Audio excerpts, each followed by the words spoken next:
Estamos en esta tarde con un invitado especial, Alejandro Parra. Él hace parte de un colectivo que busca socializar, hacer pedagogía para que los jóvenes puedan determinar así el derecho a la objeción de conciencia y evitar también el reclutamiento forzado tanto del ejército como de organizaciones armadas criminales. Muy buenas tardes, Alejandro, bienvenido.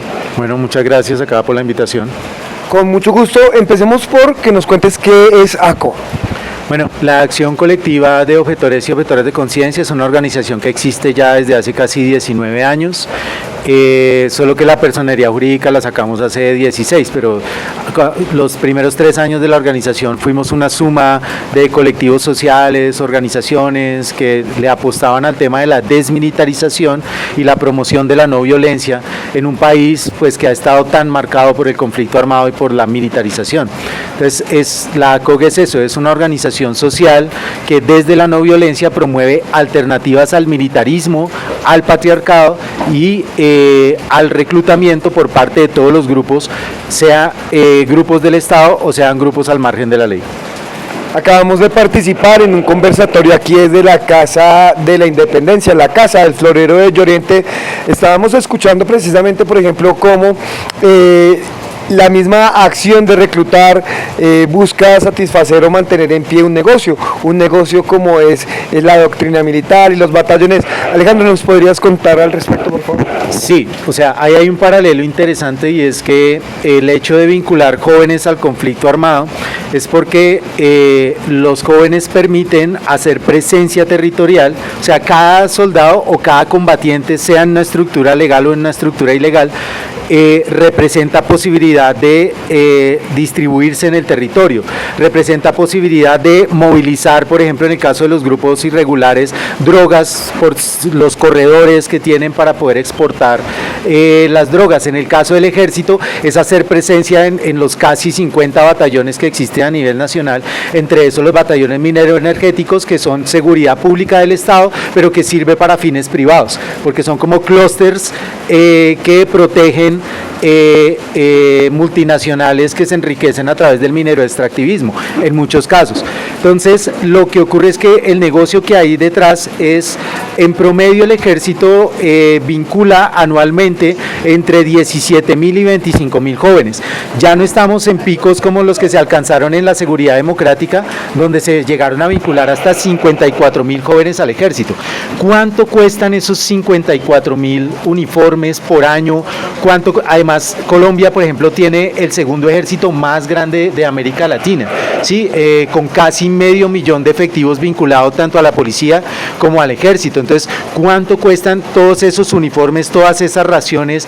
Ahorita hay prebendas económicas, es decir, para cada joven que preste el servicio militar le dan un porcentaje del salario mínimo legal vigente, es decir, todo ese negocio de esas, lo que cuesta cada joven al sector defensa en Colombia, posibilita, abre unas puertas de corrupción enormes que el sector defensa siempre ha sabido aprovechar, en todos los sentidos, tanto lo que cuesta la comida, el uniforme, la estadía, el armamento de cada soldado, hasta incluso lo que le sacan a la gente para no reclutarla, porque recordemos que el ejército vende libretas militares y es un negocio redondo para ellos desde hace décadas, y es un promedio de más de 30.000 libretas militares por año que pueden oscilar entre los 2 millones de pesos por libreta militar hasta los 8 millones de pesos, porque eso es una cosa que es completamente irregular.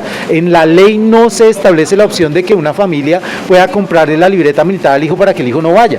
La cuota de compensación militar obedece a un proceso que está incorporado dentro de la definición de la situación militar, pero sin embargo todos hemos escuchado historias de que fulanito tiene de amigo a tal capitán, a tal teniente, a tal persona que le ayuda a gestionar la libreta y se la levanta por 1,5 millones, 2 millones, 3 millones, 4 millones, 8 millones. Sí, es ese negocio que se genera alrededor de vincular personas al sector defensa, vincular personas a los ejércitos o vincular personas a los grupos armados, es lo que mantiene precisamente también vivo el conflicto.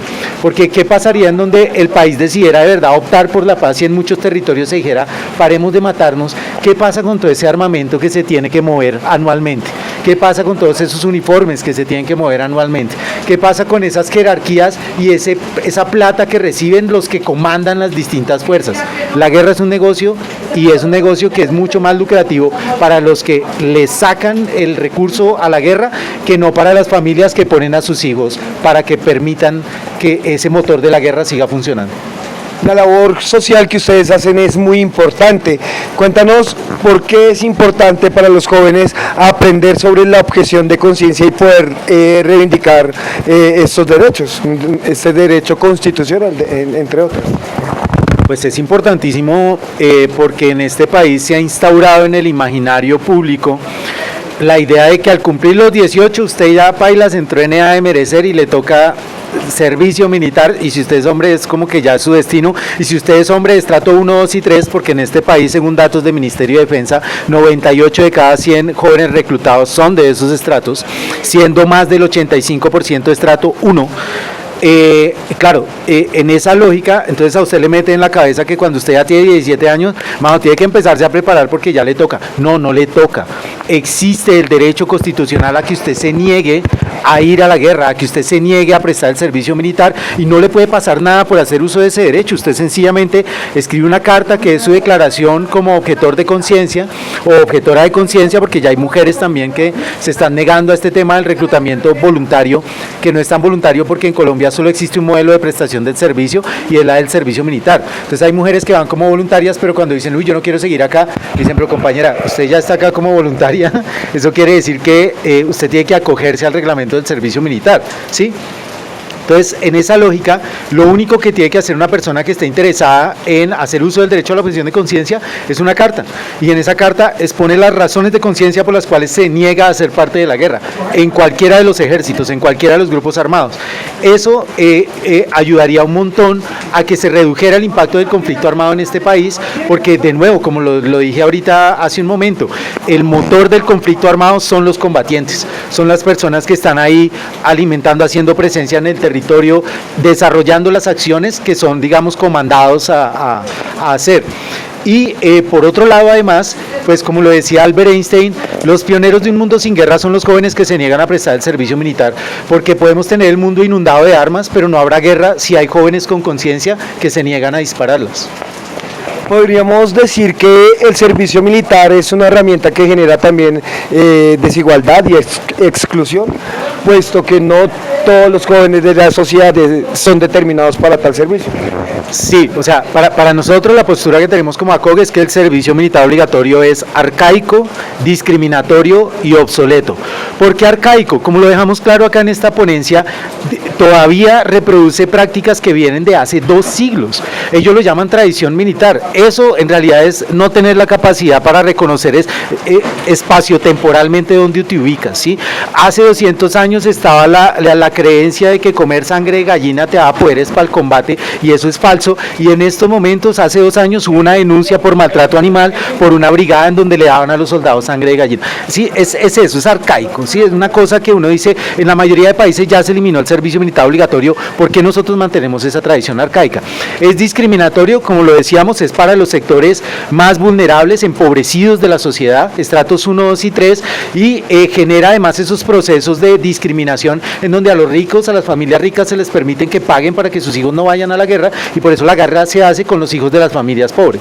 Entonces es discriminatorio, pero también es obsoleto, porque Colombia tiene la segunda fuerza pública más numerosa del continente, y sin embargo el impacto del conflicto armado y el desarrollo de los grupos armados al margen de la ley es tal que uno dice, ¿dónde está esa fuerza pública?